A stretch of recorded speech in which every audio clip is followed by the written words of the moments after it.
s'appelle La ferme de la Mare des Ruffaux. Et je vais direct commencer, comme ça vous allez comprendre un peu. Donc tout ça, c'est des photos prises déjà sur la ferme. Toutes les photos que vous allez voir sont prises sur la ferme depuis maintenant 2011. 2011-2012.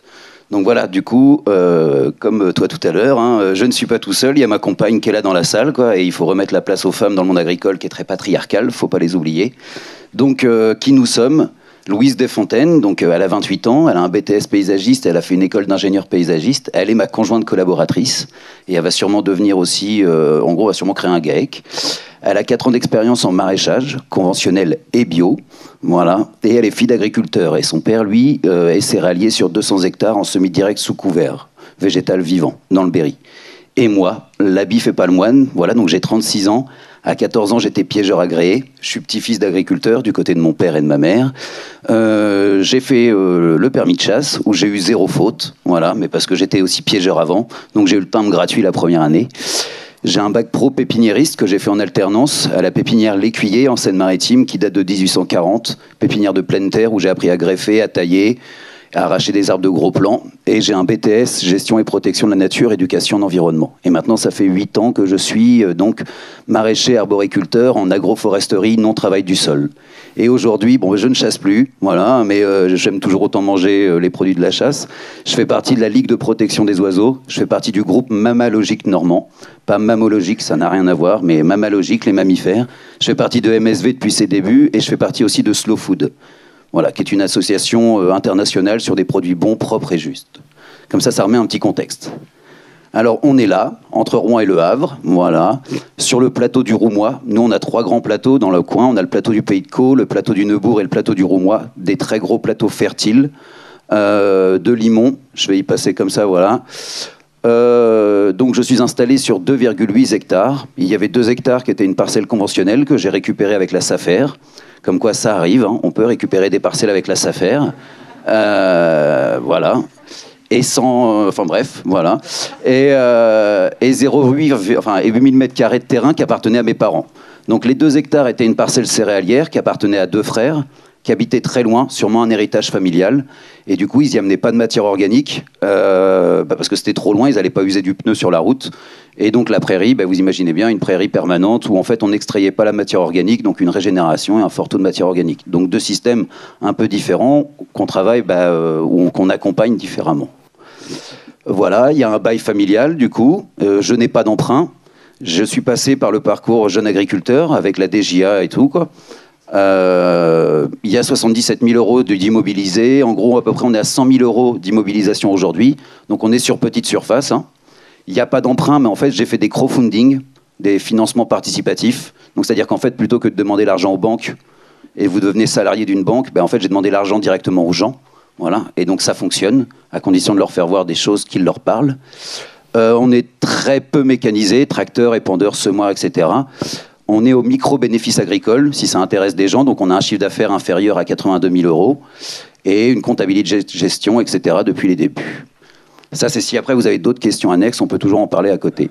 Les chiffres d'affaires, donc 2016, 2017, 2018, donc c'est pas un gros chiffre d'affaires, mais on n'est pas sur des grandes surfaces. Par contre, ce qui est hyper intéressant, et là je vais me lever parce que moi j'ai une zapette avec le petit laser, mais là on voit pas, c'est surtout de suivre le BE. L'excédent brut d'exploitation, quoi. C'est-à-dire qu'une fois que vous retirez toutes les charges, etc., en fait, on est sur des systèmes à 43-45% de BE. Donc des systèmes qui sont quand même rentables. Alors c'est vrai qu'il n'y a pas de, il n'y a pas d'emprunt, mais c'est des choix. Donc c'est à chacun de faire ses choix, en fait. Donc ça fonctionne. Voilà. On est heureux. On part en vacances tous les 2 ans. On se fait un grand voyage. On s'autorise aussi des week-ends à gauche, à droite chez les amis. Après, on travaille. Hein. Je veux dire, on sème, on plante, on taille, on récolte, on fait tout à la main. On utilise peu de pétrole. Alors, on a les bâches plastiques pour l'occultation, etc. Mais voilà. Hop là. Donc, voilà à quoi ça ressemblait. Bon, vous avez déjà vu un champ de blé. Vous avez déjà vu un herbage. Donc, passons. Mais voilà, comme ça vous donne un peu le contexte de démarrage. Donc, ça, c'était en 2011. Quand on s'installe, d'ailleurs, il y a une dame qui en a bien parlé. Moi, je vous présente quelque chose par rapport à des conditions pédoclimatiques de chez moi. Voilà. Donc, nous, en gros, on se situe juste ici, en dessous de la Seine, là. Voilà, donc on a des précipitations, on a de l'eau, on a 600 à 650 mm d'eau par an, répartie autrefois sur toute l'année, maintenant beaucoup en hiver, on le voit bien en ce moment, et très peu en été. On est dans des régions en fait au climat océanique, qui est plutôt agréable, hein, hiver doux, été frais. Et au niveau du sol, et ça c'est assez intéressant parce que bah, voilà, on est ici, c'est du leuce, donc c'est du limon. Et le leuce, au niveau pédologique, c'est une roche sédimentaire qui a été déposée par le vent. C'est un dépôt éolien. Donc si ça a été déposé par le vent, ça peut très bien repartir avec le vent. Et on le voit en fait quand on se balade après les déchaumages, après la récolte, on voit la poussière, de la poussière, de la poussière. Ça, c'est des milliards et des milliards de centimètres cubes qui s'en vont et qui ne se redéposent pas sur votre sol, quoi, parce que votre sol est déstructuré. Donc voilà, donc c'est des sols géniaux, mais il faut y faire attention. Et là, en plus, en ce moment, en hiver, on voit bien aussi qu'ils partent avec la pluie. Alors, voilà le triangle de texture. Donc ça, c'était en 2011. Donc je ne sais pas si tout le monde voit, mais moi, je suis tout en bas à droite. Enfin, avec Louise, nous sommes tout en bas à droite. Donc on est vraiment que dans du limon. Ce qui est surtout très intéressant, c'est de voir qu'en fait, au risque de battance, on était en très élevé et très élevé. Donc ça, c'était en 2011. Voilà. Hop là. Ça, c'était pas loin de chez moi. Alors, je dirais pas chez qui, parce qu'on n'est pas là pour montrer du doigt, etc. et tout, ça, on s'en fout. Mais en gros, c'est ce qu'on appelle vraiment la battance, c'est-à-dire que les sols qui se barrent et des grosses croûtes, etc. Vous devez sûrement connaître. Et là, en bas à droite, bah, c'était chez moi. Voilà, c'était en 2011, parce que Louise m'a rejoint depuis 2 ans. Mais voilà, moi, j'avais appris à ratisser aussi quand j'étais en pépinière et paysage. Il fallait bien ratisser, bien niveler. Bon, bah, du coup, je me faisais une grosse croûte de battance dès qu'il y avait de la pluie. Et là, c'était des carottes, c'était un semis de carottes. Et c'était la catastrophe. Et après, je vais vous faire voir des photos. Là, toutes les photos que je vous fais voir, c'est pour piquer votre curiosité. Et après, comme ça, vous êtes des prédateurs, donc vous êtes forcément curieux. C'est le principe même des prédateurs. Donc vous allez voir. On reconnaît bien ta formation initiale. Oui, hein, on évolue, mais voilà. Donc en tout cas, les analyses de sol en 2017 faites avec le groupe de maraîchage sur sol vivant, parce qu'on fait des suivis. Donc en fait, aujourd'hui, donc ça c'est sur les 5000 m², donc c'était l'herbage. Donc le taux de matière organique, il est ici. Hop là, le petit laser version manuelle, mais voilà. 5,12, ce qui est plutôt bien, hein, ce qui est même plutôt chouette. La texture du sol et donc aussi le risque de battance, sans risque de battance en 2017. Donc de 2011 à 2017, on est passé de très élevé à sans risque. Et ensuite, pour les 2 hectares, donc les 2 hectares qui étaient une parcelle conventionnelle, eh ben aujourd'hui, on est à 3,59 en taux de matière organique. Et pareil, pour le risque de battance, eh ben on est sans risque. Voilà. Et après, ben on pourrait aussi passer des heures et des heures hein, sur ce PowerPoint que je peux présenter ailleurs pour parler de tout ce que vous voyez ici, là, au niveau des taux élevés, etc. et tout, quoi. Alors continuons, parce qu'il y a d'autres mondes derrière. Voilà à quoi ressemble le sol aujourd'hui, en fait, sur la parcelle donc des 2 hectares. C'est que des photos des 2 hectares. Donc vous avez le sol en surface, où vous avez une structure et surtout une texture qui est vraiment granuleuse, grumeleuse même. Et là, vous avez une belle galerie en fait d'un verre anécique, donc un lombric qui descend avec la matière organique. Et en bas, on voit encore le sol d'avant, qui va sûrement évoluer, mais pas non plus jusqu'au trop en profondeur. Mais voilà, un peu à quoi ça peut ressembler. Comme ça, je vous en présente plusieurs. Au moins, vous voyez vraiment à quoi ça ressemble aujourd'hui. Donc, c'est possible de régénérer des sols. Mais comme l'a très bien dit Vincent, on est sur petite surface. Donc on peut faire de beaux apports de matière organique, c'est plus facile à gérer sur des petites. Mais tout ça pour vous dire que ça fonctionne. Et quand on a des fortes précipitations, comme en ce moment, eh ben en fait on n'a pas d'eau stagnante. L'eau s'infiltre. On n'a plus de battance, ce qui est plutôt non négligeable. Donc voilà vraiment à quoi ça ressemble. Donc les aménagements, les 2 hectares sur votre gauche, les 5000 m² ici, tous les petits points que vous voyez, ce sont des arbres fruitiers. On a planté 200 arbres fruitiers au tout début, donc des variétés anciennes, que des variétés du Grand Ouest. On a de la Revers, c'est l'abbé Revers qui l'a créé dans le Marais Vernier, c'est à côté de chez nous, que des pommes habituées à notre sol et notre climat. On les a jamais traitées, ni au cuivre, ni à l'ortie, ni à la consoude, ni à la prêle, ni à quoi que ce soit. On n'a pas de tavelure, hein, la taille est gérée par un tailleur professionnel. On a un peu de chancre, mais qui s'enlève en fait justement à la taille. Et voilà. Et on a planté des haies tout autour. Donc voilà, les haies, les fruitiers, pour pareil le ruissellement et surtout pour l'ombrage, tout à l'heure aussi on en parlait. L'occultation, on en parlait. Bon, ben, c'est ce que je faisais moi déjà en 2011. Et donc dans le groupe MSV, bah oui, c'est ça, en fait on discute depuis des années de tout ce qu'on fait. Et en fait de l'occultation, on en faisait déjà quand j'étais en pépinière, en apprentissage, bah, pour en fait ce qu'on appelle une jauge. En fait là où on met les arbres en présentation, bah, on bâchait pour pas qu'il y ait d'enherbement. En fait, quand vous soulevez une vieille brique ou quand vous soulevez un vieux seau qui est resté longtemps au sol, vous voyez bien le sol est à nu. et tous les vers de terre, cloportes, etc. apparaissent. Tout simplement parce qu'ils sont lucifuges, c'est-à-dire qu'ils fuient la lumière. Si vous occultez, s'il y a un couvert, donc ça peut être un couvert synthétique ou ça peut être aussi un couvert naturel, en tout cas, eux, ils vont venir jusqu'à la surface et vous aérer le sol. Voilà de l'occultation aujourd'hui sur les 2 hectares. Un peu à quoi ça peut ressembler en fait une phase d'occultation. Hein, donc voilà, tout simplement, hein. On bloque la lumière, plus de photosynthèse, la végétation se dégrade et on vient planter directement là-dedans. Toc. Donc voilà un peu à quoi ça peut ressembler aussi les planches permanentes maintenant sur la ferme. Ça vous donne une idée. Et des cultures étagées et tout quoi. Après, je vous détaille une culture un petit peu plus en détail, tout simplement, pour que vous essayiez de comprendre un peu. Donc voilà, sur les 2 hectares, vous avez des arbres fruitiers, vous avez les cultures annuelles au milieu, et sur les rangs d'arbres fruitiers, vous allez voir, on a aussi des petits fruits. Donc en haut à gauche, des salades. Tout ce que vous voyez, les filets, donc on est quand même dépendant du plastique. Hein. Voilà, faut pas se voiler la face, mais on cherche encore d'autres moyens, tout évolue. On ouvre la porte aussi à d'autres gens. Hein. S'il y a des gens qui ont des pistes de réflexion, allez-y, offrez-les nous, on est à fond. Et tout le temps des sols couverts, comme je disais, synthétiques ou naturels. Donc des artichauts, là, des oignons et ainsi de suite. Ça, c'est des panais de cette année. Alors, j'ai pas cherché à creuser un gros trou pour sortir la racine du panais. En fait, on les récolte à la main. Et en fait, c'est un coup de fourche.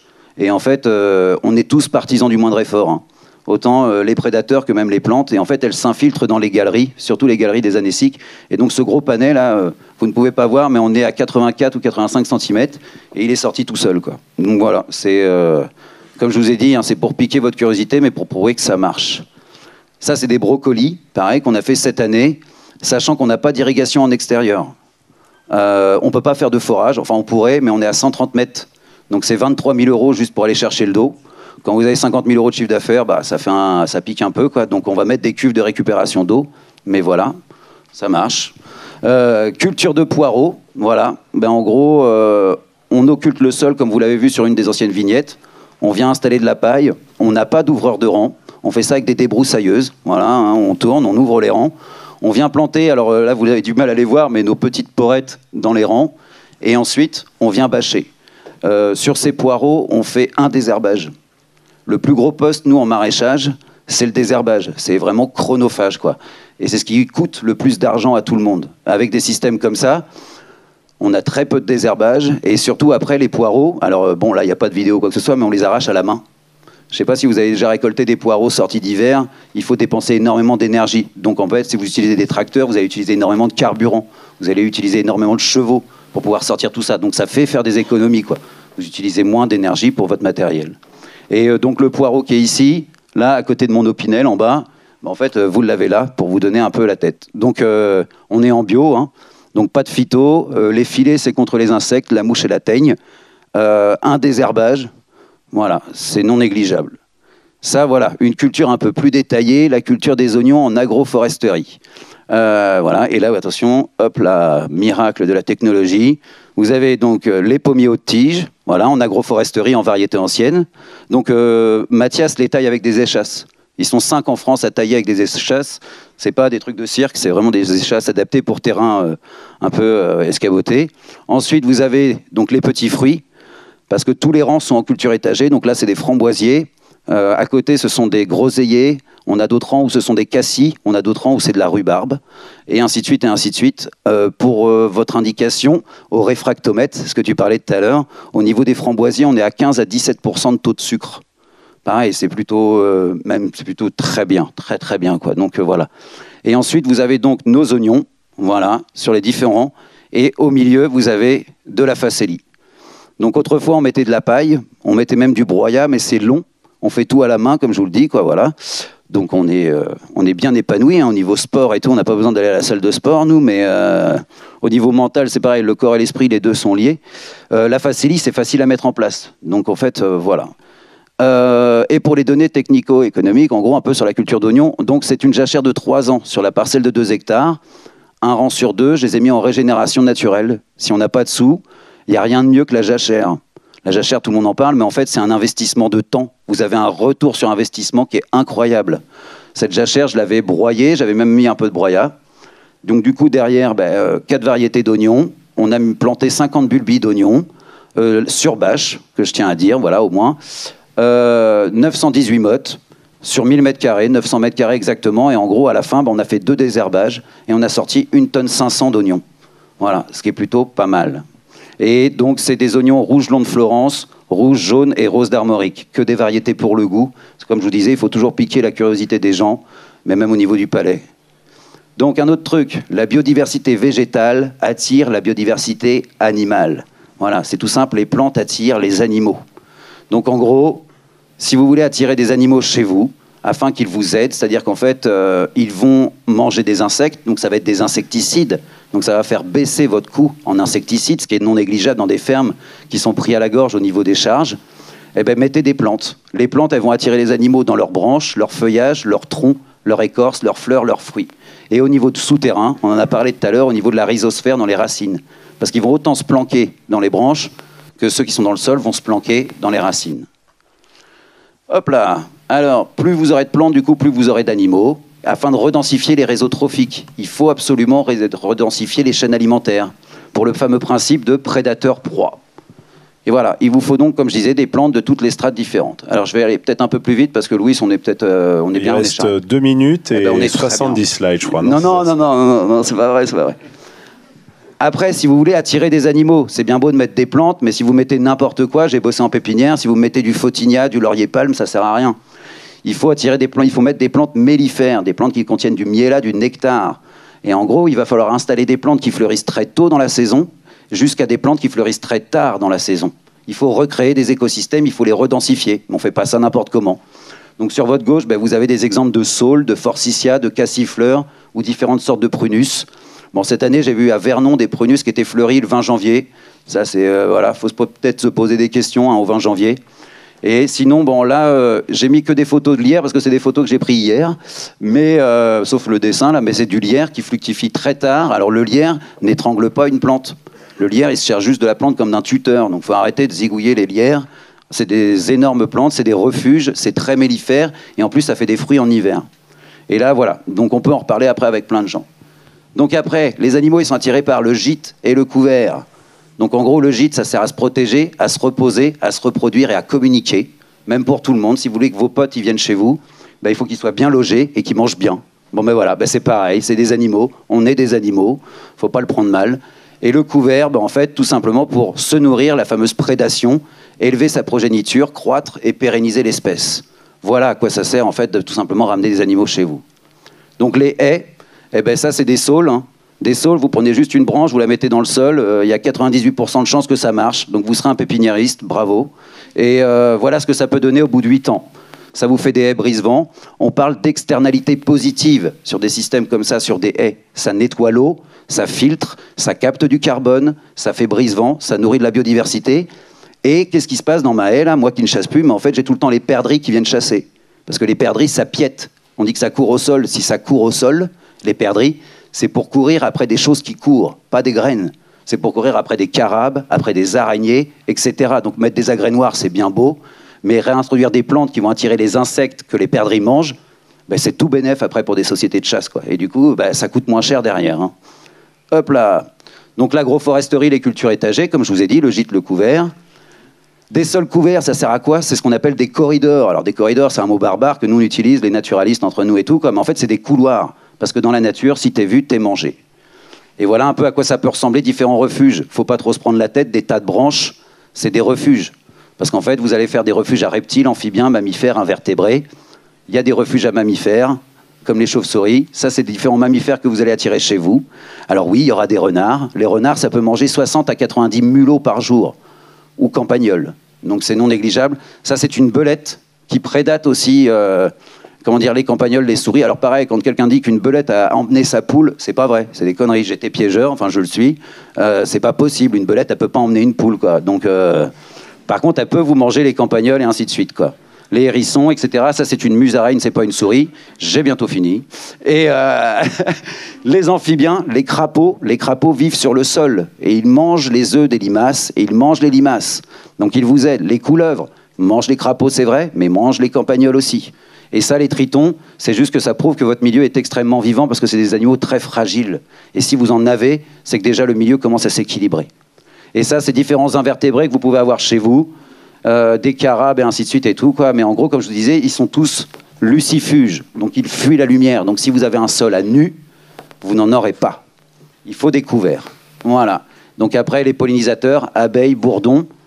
Les bourdons, plus, et ça, je pourrais vous en reparler à côté. Pourquoi du plus, les cirfes, qui, elles, prédatent les pucerons. Le gîte, le couvert, c'est des fameux nichoirs. Ça, on a construit ça avec des gens en chantier participatif. On a construit ça en une journée. Donc, c'est des nichoirs à mésanges bleus et mésanges charbonnières. Le gîte, le couvert, quoi. C'est un moment convivial, vous êtes avec plein de gens, vous construisez ça, il faut un petit peu l'organiser, mais ça se fait bien. Les perchoirs, ça j'en reviens parce que je travaille avec des copains qui sont en grande culture et les perchoirs qu'on voit en grande culture, ils sont faits pour passer, enfin que les pulvérisateurs passent au-dessus.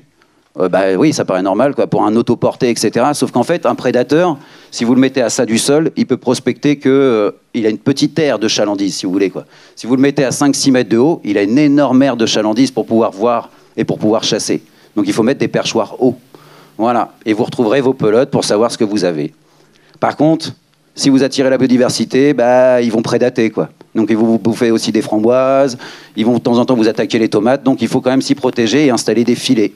Et comme je vous ai dit, c'est pas à la nature de s'adapter à l'homme, mais c'est à l'homme de s'adapter à la nature. Et ça, tous ces relevés, je les ai pas inventés, on les fait avec des entomologues, on les fait avec des ornithologues, on les fait avec des mammalogistes, donc des spécialistes des mammifères. Et ça, c'est tous les relevés que l'on fait déjà depuis des années et que continue à faire sur la ferme, au niveau insectes. Au niveau oiseaux, on en avait 10 espèces sur les 2 hectares en 2011. Aujourd'hui, en 2019, on est à plus de 100 espèces d'oiseaux observés. Et là, on va continuer à faire des relevés en 2020. Ça, c'est les relevés oiseaux, mais comme ça, vous voyez un peu à quoi ça ressemble et que j'invente rien. Je vous jure que c'est des données scientifiques. Ça, c'est pour reconnaître les chauves-souris. Voilà, c'est juste pour les fréquences. Et qui sont des insectivores, les chauves-souris. On est refuge chauve-souris, donc vous pouvez communiquer derrière. On a bossé avec la Chambre d'agriculture sur des projets SMART. Et ça, c'est toute la bibliographie que vous pouvez trouver un peu partout pour en fait identifier les animaux et pouvoir les ramener chez vous. Et voilà, tous nos partenaires avec qui on travaille. Et je vous remercie de votre attention.